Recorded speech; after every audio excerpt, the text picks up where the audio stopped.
It is a beautiful day to be alive, and I'm so glad we have this time together. I'm Sanaa Laybourne, she, her. I am a professor, scholar, connector, and avid reader. I've always loved learning about what's happening in our social world and sharing that knowledge, especially over a good cup of coffee. And so here we are.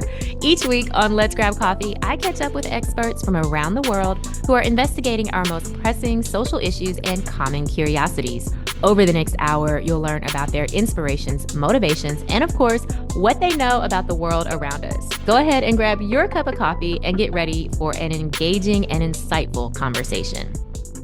I have a dream that my four little children will one day live in a nation where they will not be judged by the color of their skin, but by the content of their character. This is one of the many popularly used quotes by Dr. Martin Luther King Jr., taken from what's known as his I Have a Dream speech, delivered over 60 years ago during the historic March for Jobs and Freedom at the Lincoln Memorial.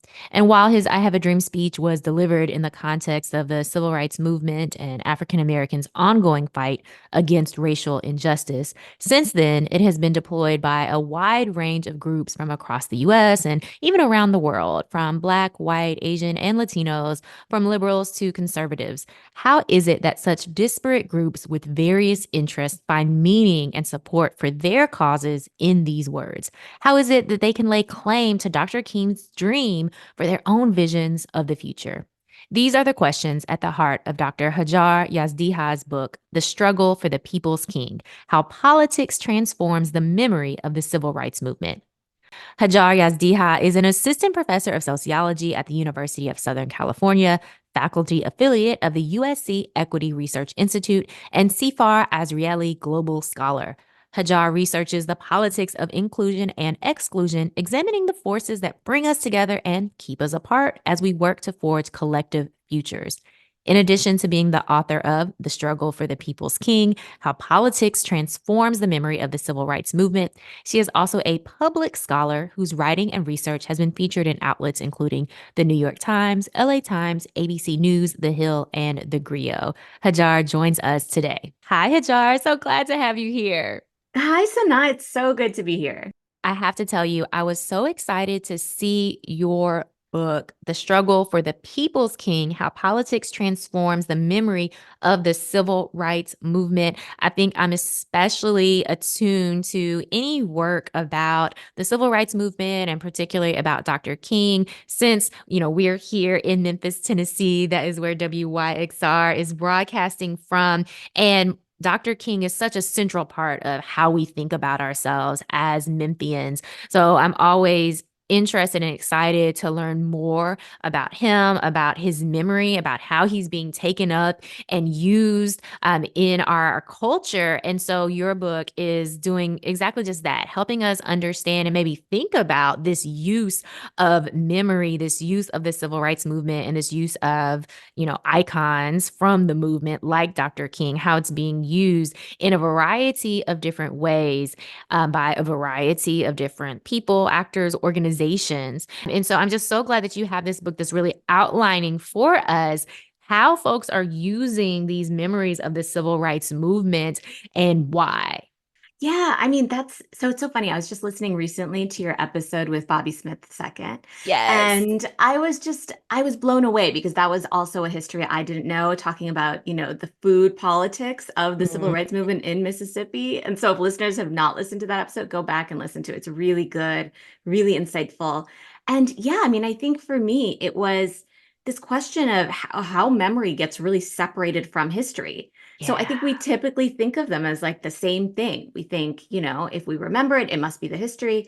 If there's history, we must remember it. And I'm kind of showing that they become severed and that that's a political project. So one of the things that's been really interesting in being out here talking about the book is that folks want to hear about, the true history of the civil rights movement. And I say Mhm. right in the introduction of the book, I am not a civil rights historian.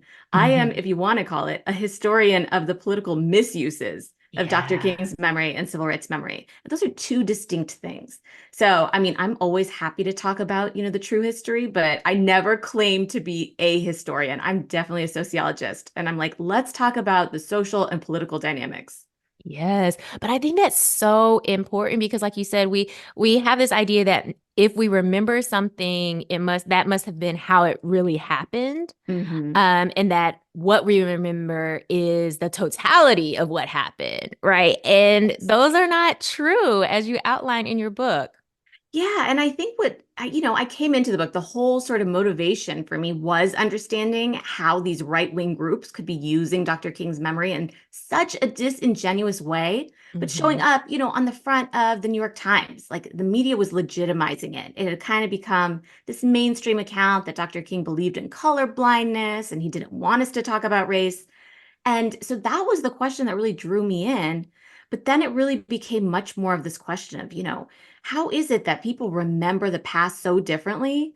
And what's actually going on under the surface? Because it can't just be that, oh, we live in different places and have different experiences. That's a one small part of the story. There is this larger story about how collective memory gets made. And that is the political process that will disturb you when you go back and find out, just how they distorted it in the service of rolling back civil rights. Oh my goodness. Yes. I mean, I know that you're not a historian, but even just like bringing some of that context that provide in the book and just different ways that folks even in during the civil rights movement were already crafting narratives and using, speeches like Dr. King's or other pieces of the civil rights movement to their own agenda. Yes. Again, mind blowing, right? Because we, currently today have a memory of the civil rights movement, how we think about it. And it is a very incomplete memory. But that is for a specific reason, right? These narratives are crafted for a very specific reason. What we learn, how limited or how expansive, again, for a specific reason. That's right. Yeah. And I mean, I think it's interesting too to think about, like, I'm sure your listeners, it's not news to them that Dr. King's memory has been distorted. It's like you said, it's literally everywhere. You can't go a day without somebody quoting Dr. King in some egregious way. Hmm. But I think what's really been eye-opening for me is that it's not just about trying to write out the messiness of the past, because I think that's kind of the typical story of collective memory is you want to have the rosy memory. You want to have something Hmm. that, can make the nation proud to be itself, like it's part of the collective identity. It's rooted in this idea of who we are. But, what I've come to find is that it's not just about writing out the messy parts, it's also about defanging protest in general. And Hmm. so if folks can't remember that they were able to come together and mobilize against the systems of oppression, if they can't remember how it was done, then they will think that, it was just like people coming together, holding hands, and they were nonviolent, which meant that they were Hmm. just really friendly, smiled all the time, and wore nice clothes, right? So, like these simplistic narratives that miss all of that deep relational building on the ground and, coming together and organizing and learning, political education, all of the pieces that went into it. And so that's the other piece for me that's been really pivotal is drawing that out. Like, what would we actually think we were capable of if we understood the extent of the past? Oh, that is so important. And you talk about that in the book too, how people are able to re-educate and revive those memories, but also those collective mobilization strategies. And I think that's so important. Before we go any further, though, I want you to talk a little bit more about what you mean by a collective memory. Yes, this is one of the key concepts of the book, and it's the one that I think is probably the most misunderstood because, like I said, it's often conflated with history. And Hmm. so, collective memory is a process of storytelling. It is a cultural and political process. And so, when these key moments in history are made, there is a process of remembering them in a selective way. And of course, you're always going to have to write out certain aspects. I mean, that's just part of memory. I can't remember what I ate yesterday, right? So, even individual memory has those sort of pieces that are fraught and hard to remember. But when it comes to collective memory, it is really foundational to national identity. And so it will be these key moments in history that become part of the collective memory of the nation. And then these are the parts that really drive these larger political questions about who we are, where do we draw our national boundaries, who's considered one of us. Hmm. And as we know, I mean, these are the questions at the heart of just about every political debate right now. Yeah, yeah. I mean, I think that's why it's so important, as you mentioned, because here this collective memory is shaping our idea of who we are and then who is included in the we. And then again, what protections need to be put in place, or what we need to guard against, or who we need to protect ourselves from. And so this idea of collective memory becomes so, so, so important. It really does. And if you think about even some of the divisions that we're facing right now, like thinking about, for example, the idea that our memory is that we're a nation of immigrants Hmm. versus the idea that we are a white Christian nation, at the very Hmm. core. These are two collective memories that are doing very different things and being Yeah. used in the service of very different politics. But one of the things I really emphasize in the book is that we have a tendency to do a kind of both sidesy sort of treatment of these memories where we think, well, people just experience things differently. And so it's just, different ways of understanding the past. But, Hmm. what it really is there's an asymmetry. There's a power imbalance there where one of Yeah. them is really committed to upholding dominance, upholding white supremacy, the status quo. And the other one is really rooted in collective liberation. And Mm. I think making that distinction can help us think about what are these memories trying to do? And then, who do they serve? Hmm. I think that's so important.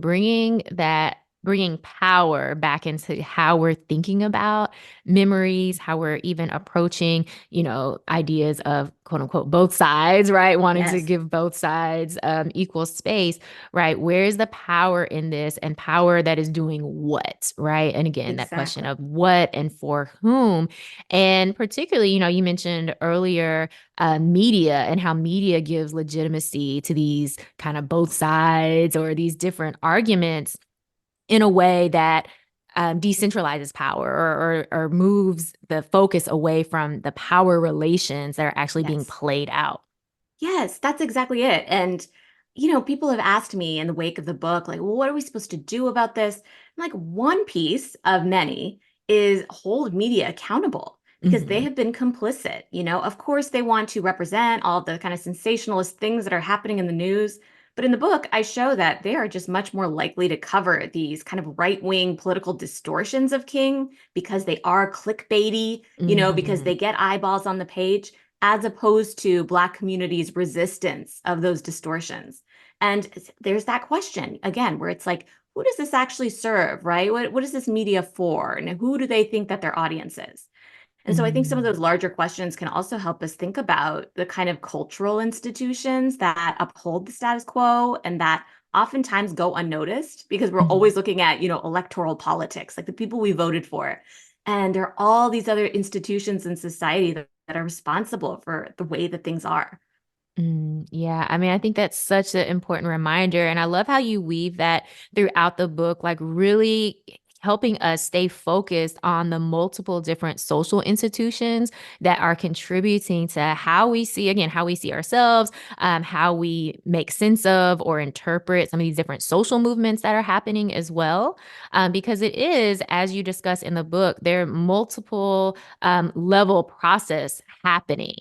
And That's so right. we have to again have a multi-level approach to how we're going to address, different inequalities that we're experiencing. And that I think is really one of the big strengths of your book is using that multi-level analysis. And I really, really appreciated seeing that. Thank you. I feel like a fellow sociologist would appreciate it, so I see you.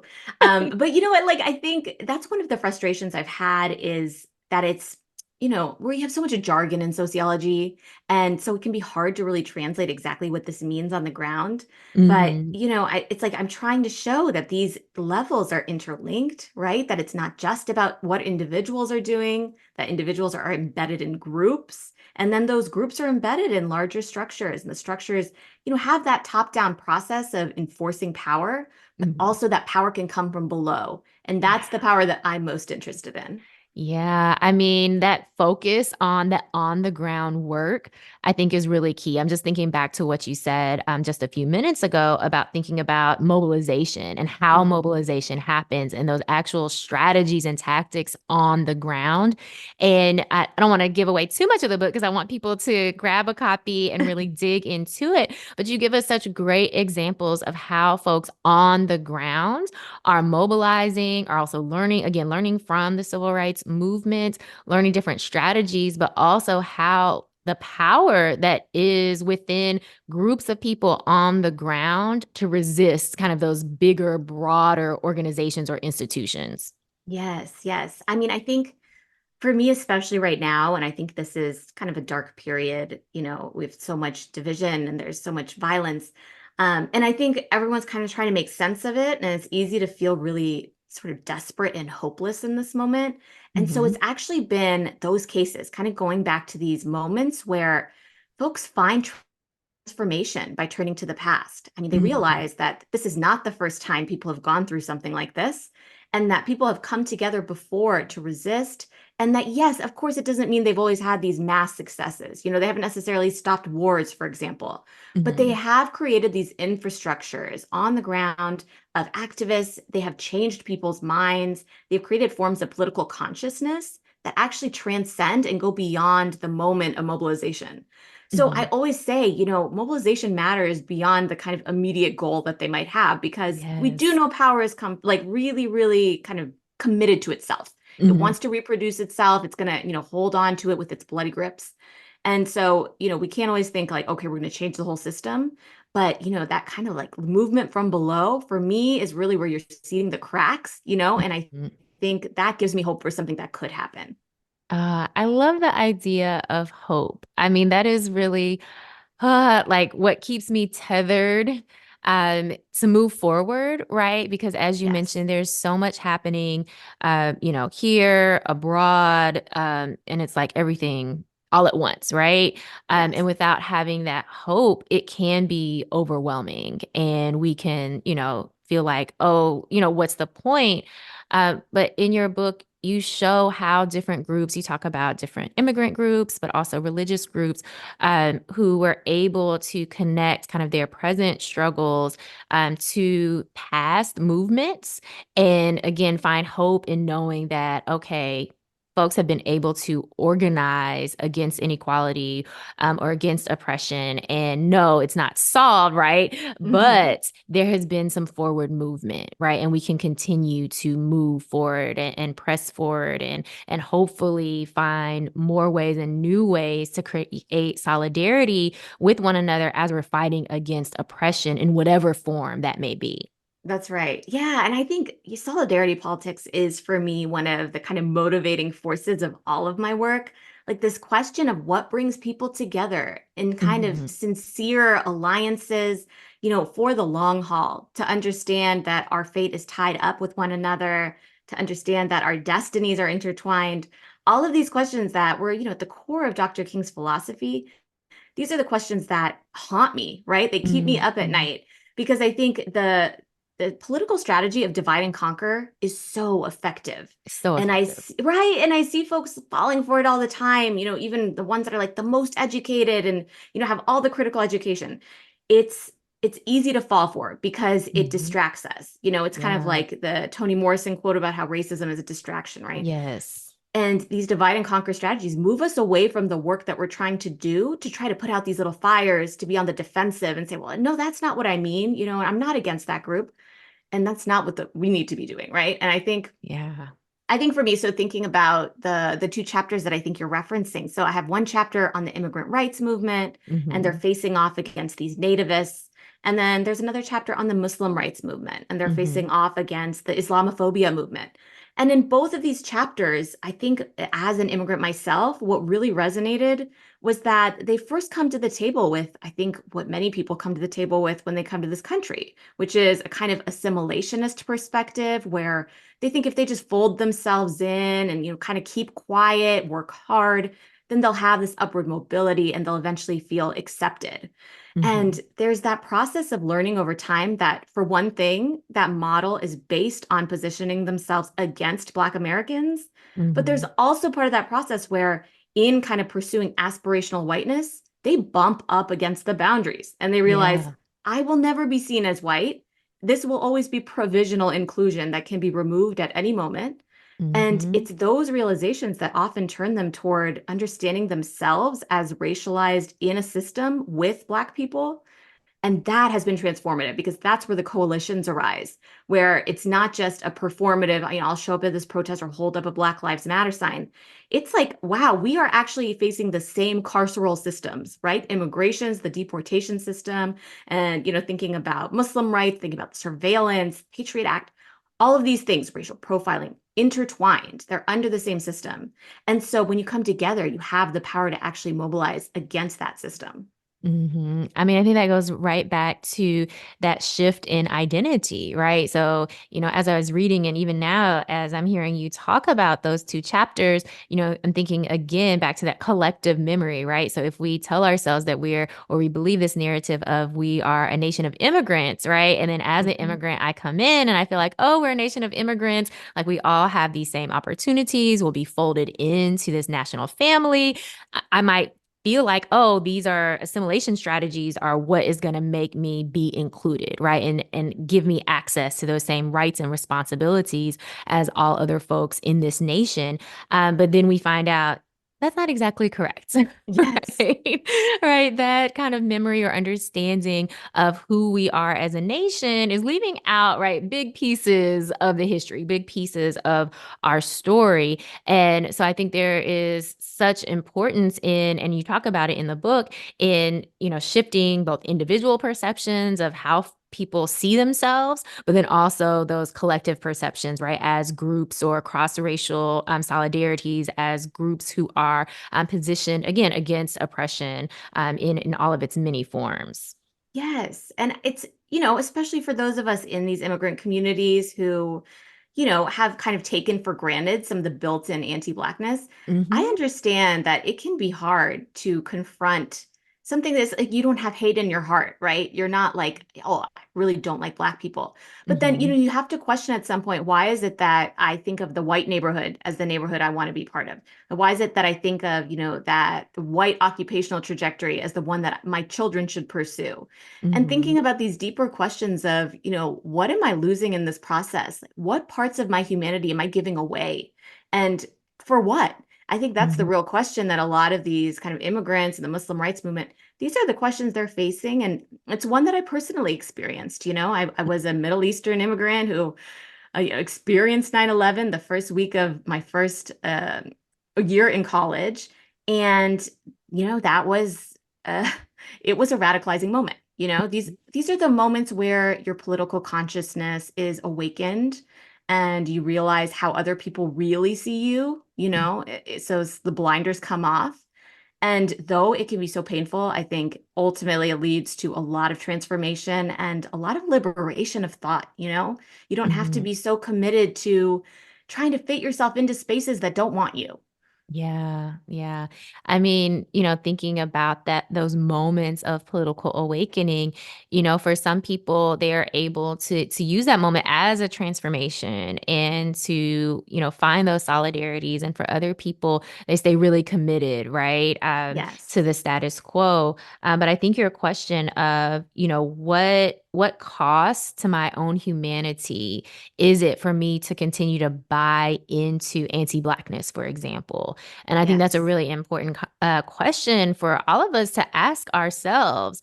And I'm thinking particularly among Asian Americans, right? This is a conversation that comes up a lot in Asian American communities, is interrogating anti-Blackness within our communities as well. And, for some folks there, we can have these conversations and we can, again, have that awakening and that reckoning. And for other folks, that pull to really just adhere to the status quo and hope that the promises of assimilation will work, that's a very strong pull. Yeah, you're right. And it's, if you think too about like the DEI push after the 2020 uprisings. Like every corporation put out a statement and hired a DEI director with absolutely no experience in DEI. Mm-hmm. And when you think about those moments, so many times it's really about the representation question. Like, if we have the face, then we're good. We did our job. And we've seen how that pans out, when it's too often that the United States is sending a Black American to go represent them at the UN to Mm-hmm. justify bombing people abroad, right? And Yeah. so when you think about the meaning behind that and the symbolic work of using Black Americans to do your dirty work, that's Mm-hmm. something that comes up a lot in the book, where that's the right wing strategy is they realize, oh, we're going to look racist. And so what Yeah. we'll do is we'll get a Black American on board and make him the messenger of this, Mm-hmm. saying Martin Luther King would be opposed to gay rights, saying that Mm-hmm. he would be opposed to affirmative action. We will make sure that a Black American delivers that message in order to absolve ourselves of the perception of racism. And I mean, I even look to the Nikki Haley's, Mm-hmm. the folks that have really aligned themselves with whiteness and then kind of drawn out their ethnic identity when it's convenient, Yeah. used it as a symbol, but then really maintained that idea of like, I am the symbol of the American dream, maintaining that myth of meritocracy. Yeah. I mean, thinking just about, again, that symbolism, right? So, symbolism of drawing upon maybe the words of Dr. King or the civil rights movement, or the symbolism of having that, exceptional racial minority who Yes. is going to be the champion or the loudspeaker for whatever kind of very conservative or oppressive, ideology. And we see Yes. it time and time again, unfortunately. We do. And it's an open question for me. And I mean, I would be interested to hear what you think. But one of the sort of deeper issues that's come up when I've talked to different publics about this work is this question of, if we were to reclaim Dr. King's true roots, we were to reclaim the radical king, would everybody use him? And of Mm-hmm. course, the short answer is of course not. The right wing groups are not going to be using the king that was, against militarism, that was Mm-hmm. against capitalism. They're not interested in that guy. So I think it's this open question of, how much do we want to be infusing that false memory with true history? And then how Mm-hmm. much do we also want to just move away from this idea that we have these celebrities that we mythologize and hold up as kind of the heroes of these historical moments? And in that process, obfuscate all that hard work that actually takes place on the ground and the folks who are doing it. Yeah. I mean, it is that question of like, we need our icons, right? We need Yes. those people that we are able to conjure up. And part of it has to do with having that shared, again, that shared memory, right? Hmm. That shared knowledge base that we can draw upon, that helps us, helps unite us. And so I think inherently there's always going to be the use and misuse, Yes. because as you're talking about in the book, right, we have this collective memory that we think we can all lay claims to for whatever purposes that we may have, whether individually or, as the groups that we're part of. Yeah, 100%. And I also think a lot about this idea that, despite the fact that the collective memory from above has been distorted and whitewashed and sanitized, for the kind of mainstream American public, it's not like Black communities ever bought into that, right? They're Hmm. on the ground remembering the true history, they're remembering their own family's relationships to it. Yeah. And there's also a longer timescape. So we're thinking about ancestral lineages that go beyond even enslavement, right? The idea Hmm. that African peoples have identities beyond racism in this country and these systems of oppression, and that it's really those ancestral histories that are guiding this long view where, Hmm. yeah, maybe the change doesn't come tomorrow, but we keep fighting and it's worth it. And I Yeah. love the Dr. King quote that we must accept finite disappointment, but never lose infinite hope. I Hmm. think it really speaks to this idea that, especially for activists who are just kind of coming in, they want those immediate gains. They want those wins because otherwise they're like, what's the point? And Yeah. there's a kind of a quick burnout. There's a quick disillusionment. And so keeping that long view in mind, I think is what keeps you going. Hmm. I'm so glad that you brought back up this idea of time and like where we're anchoring our time to, or our memory, or even our future vision, right? This Yes. concept of time, which I really appreciated you bringing that in. And I would actually be curious to know if your work would be expanding more on this concept of time as well, because you talk about in the book how different groups are, removing, Dr. King, for example, from the time period, right? From the context in which he was talking and from the meaning that his words were meant to have during that specific time. But then, even as you mentioned now, thinking about as we're fighting for, equity or fighting against oppression, what is that timeline of the future, right? Is that, where is that future where might it be in this generation, in the next generation, in multiple generations from now, right? And how is our orientation and relationship to time then impacting the actions that we take and even the meaning that we're giving to our actions in the present? Yes. So now that's for me one of the most exciting things to think about is the question of time. And I mean, granted, I'm like, deep in Octavia Butler right now and just, all the Afrofuturism and just Yeah. thinking about even time travel. For me, Hmm. that's, I think, a really valuable way to think creatively about the future. But I mean, for me, the question of time too is we so often think of it as like this finite measurement. It's like, okay, we have this measurement of time, minutes pass, years pass. But time is symbolic, and then it's also unequally distributed. So when Hmm. you think about your own kind of life course, do you think, many years ahead, or are you just surviving day to day, right? What does Yeah. the fierce urgency of now look like for you? And I think that that really shapes this perception of where you stand, and then also just how urgent it is that you take action.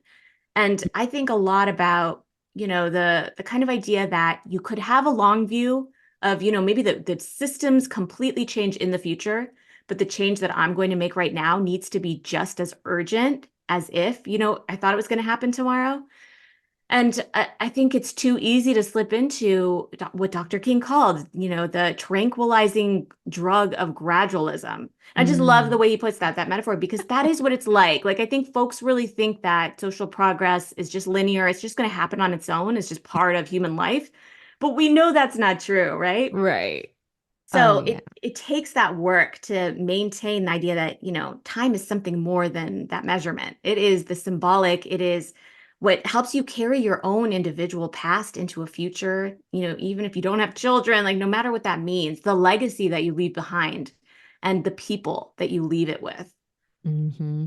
Yeah, I mean, this concept of time, as you talk about it in the book, and even now, I too am like really thinking more about time just in my personal life, but then also, collectively as well.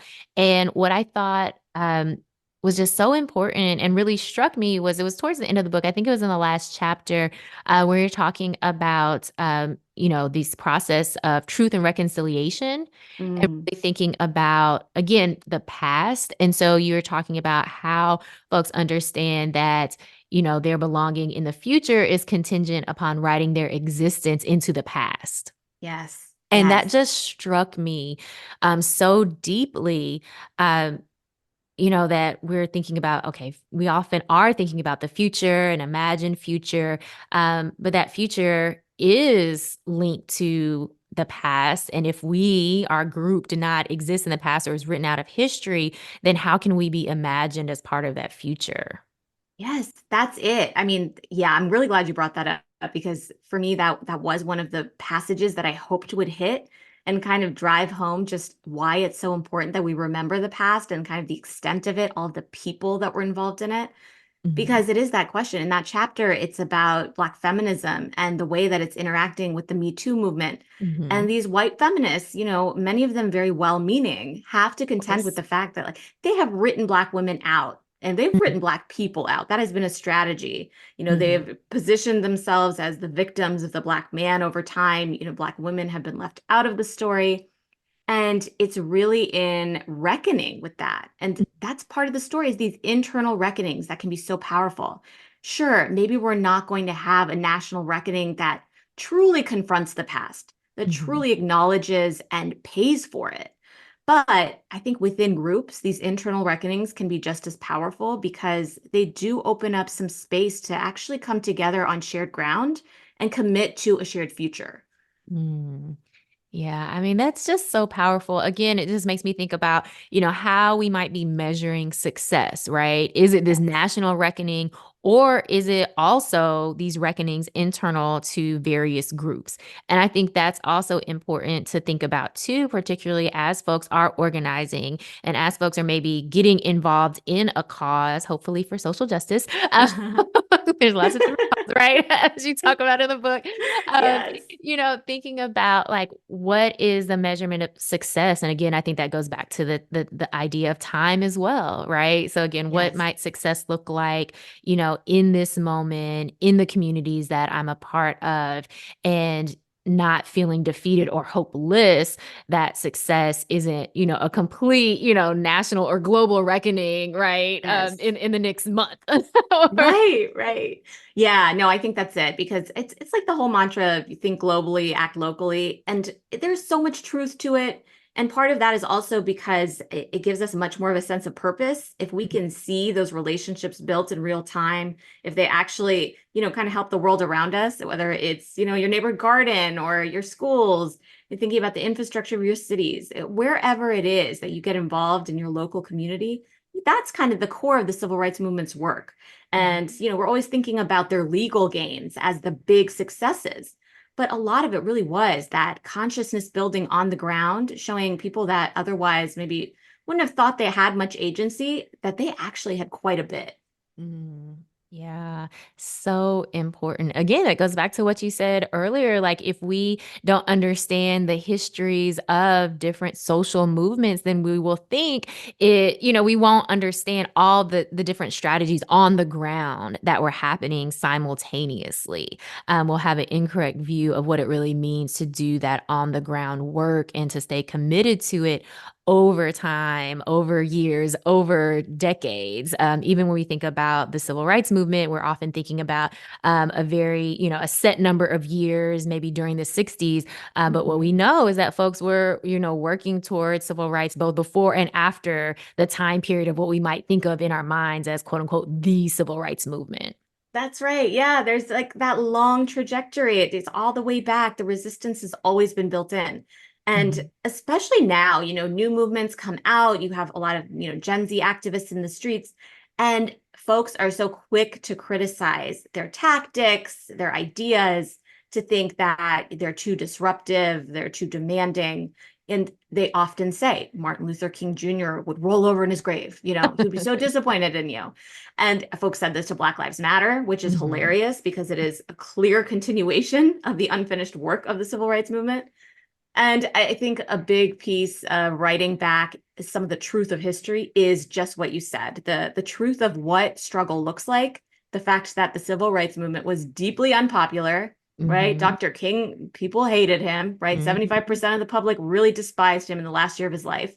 And that even after he, was martyred, that in the 15-year struggle to create that Martin Luther King Jr. holiday, people said just about every horrible thing you could say about the man. That he was communist, adulterer, that he Mhm. deserved what came to him because he was the one that created those violent tactics to begin with. And when you understand that piece, that, real struggle requires disruption, it requires disrupting the status quo and everybody's comfort. That's when you realize, like, oh, this is actually a cornerstone of democracy. So Mhm. protest is not anti-patriotic. It's actually one of the most patriotic things you could do. Yeah. Absolutely. I mean, again, just having that shift in understanding, right? And that can be a huge hurdle for folks. As you mentioned, I was thinking about something you say in the book. You say the making of a king national holiday only solidified the idea that the civil rights movement was a collective American accomplishment, a moral triumph of American exceptionalism, a turning point in the arc towards equality for all to be celebrated by all Americans. And I think even, if folks dig in more into your book and you talk about how the King holiday even came about, right? That then we Hmm. start to shift and maybe interrogate a little bit more, why do we have this MLK holiday? What does it represent now, but also in the past? And what are maybe pieces of that struggle for even having, this national holiday that might help us think differently about the ways that we are maybe engaged in our communities today? Yes, I love that. I mean, it's too easy to use the holiday as like, oh, it's a day off. There's a sale, like Oh it's my turned goodness. into, right? It's just like a beautiful capitalist accomplishment that it's all about the consumerism on the MLK Day, at worst. And then at best, it's oftentimes just like a day of service. People are like, oh, go Hmm. do service in your community. And yes, it is important to do the service, but it is more important, I think, to root that service in the larger question of, what systems am I kind of challenging here, right? How much work am I doing to reflect on myself and my own complicity in some of these systems? And I think that has to be an ongoing process. It doesn't just have to happen on MLK Day. It doesn't just have to happen in Black History Month, where we think about the past. I think part of the failure of American, I think, education and culture is that history is really obscured. There's a deep historical amnesia, even about things that happened 10 years ago. When I Hmm. think about the reactions to the anti-war protests right now, I'm like, did we all forget? So many of us were out in the streets 20 years ago, protesting against the war in Iraq. So Hmm. I think part of the job really should be like developing a practice of rooting yourself in history, whether that's your community's history or these larger national histories. And it's not just about knowing more, but it's about understanding more where you live, why things are the way they are, and why does my neighborhood look like this? Why is it that we don't have a grocery store within, 10 blocks? All of these Hmm. questions, I think, do help you understand just how those larger systems have been perpetuated, and that, even on MLK Day, that the work is not done. Hmm. Oh, I love that. I mean, just reminding us again of power, right? Of having that eye towards the power relations that are inherent in our everyday social life, right? Yes.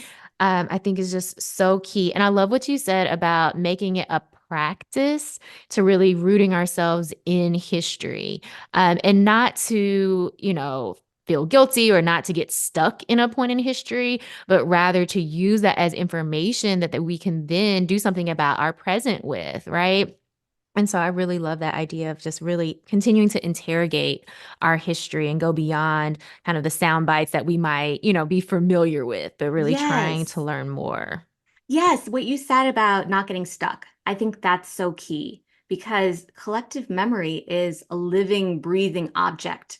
So Mhm. if you put it behind glass, if you don't let the people touch it and let it grow with time, then it's not going to serve any use in society except to root you in that specific moment. Is not going to allow you to transform and, pursue collective liberation with other people. So Mhm. I do think having those kind of porous boundaries around collective memory where not to let it get distorted, right? But to let it serve other purposes that might actually advance some of the core goals of that moment to begin with, which in this case means thinking about how MLK was really pursuing these global solidarity struggles. I mean, that's really what was Mhm. going on when he was speaking out against Vietnam. And Yes. it was, again, so unpopular, but it was time to break the silence. Hmm. Yeah. And again, something that a lot of people don't know about Dr. King, right? We Yes. often don't learn that part of who Dr. King was having that eye towards um, oppression on a global scale, but also liberation Hmm. on a global scale. And that collective liberation, I think, is so, so key. Um, I know we're getting close to the end of our time together. Ah. So I want to just ask you this, what are you feeling hopeful about, or even maybe what is giving you hope in this moment? I've said this a lot that Gen Z gives me a lot of hope, and they get a bad rap. People always look to the youngest generation as, they're the rabble rousers, they're ungrateful, they're self-centered, but they truly are seeing the forest for the trees. They Mhm. are eyes wide open. They know that the way that we have done things in the past few generations over and over again, hamster on a wheel, those are not working. And Mhm. they're fed up. And I think that it's a productive kind of anger and discontent that could lead to something revolutionary so long as we don't shut it down. But, Mm. I will say, of course, it always gets repressed. Like this is how, radical movements always work is they get co-opted by the state, they get Oh, yeah. surveilled, right? Divide and conquer. And so then again, the hope is that the political consciousness that does get built on the ground is one that can be infused into community work, into community organizing, and building more spaces of liberation within.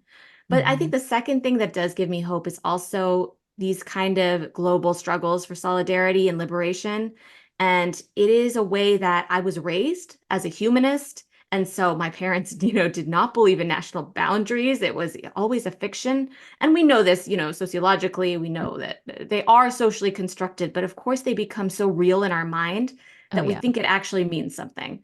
And so Mhm. being raised in this way and then now seeing so long after I was like, Mom, like, don't say that in front of other people, that this is something people are really talking about, really mobilizing around. It Mhm. gives me a lot of hope.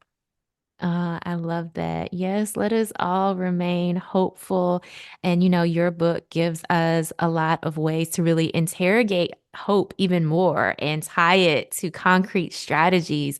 So, thank you so much for writing this book. And thank you so much for spending some time with us today. Oh my gosh, thank you for having me. This has been so lovely. Thank you again to Dr. Hajar Yazdiha for joining us this morning. I am always excited about a book that ties into us here in Memphis. And of course, here in this book, The Struggle for the People's King: How Politics Transforms the Memory of the Civil Rights Movement. I'm thinking about it and viewing it and reading it through the lens of being a Memphian and through our own history with Dr. Martin Luther King Jr. And again, with him being assassinated here, with the National Civil Rights Museum being here. And like I mentioned, when Hajar and I were talking, with Dr. King being such a central part of the story that we tell ourselves as Memphians, but also I think that historical moment that we are maybe even stuck in sometimes here as Memphians. So it gave me a lot to think about.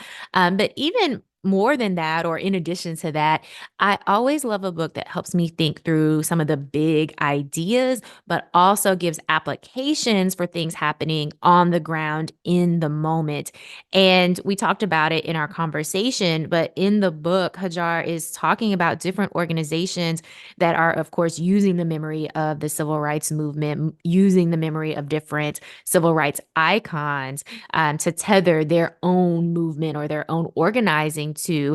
And she talks about some of the practical strategies that people are learning by relearning the civil rights movement and by actually digging into what was happening on the ground. And I think that is so important, that memory work, that remembering, so important. And she mentioned, I love that she mentioned one of the previous conversations that we had, one of the previous guests on the show. She talked about Dr. Bobby Smith and his book, Food, Power, Politics. And that was a really fun conversation. So if you did not get a chance to listen to us talk about Food, Power, Politics, the food story of the Mississippi Civil Rights Movement with Dr. Bobby J. Smith II, definitely go back and listen to it. That was episode 112.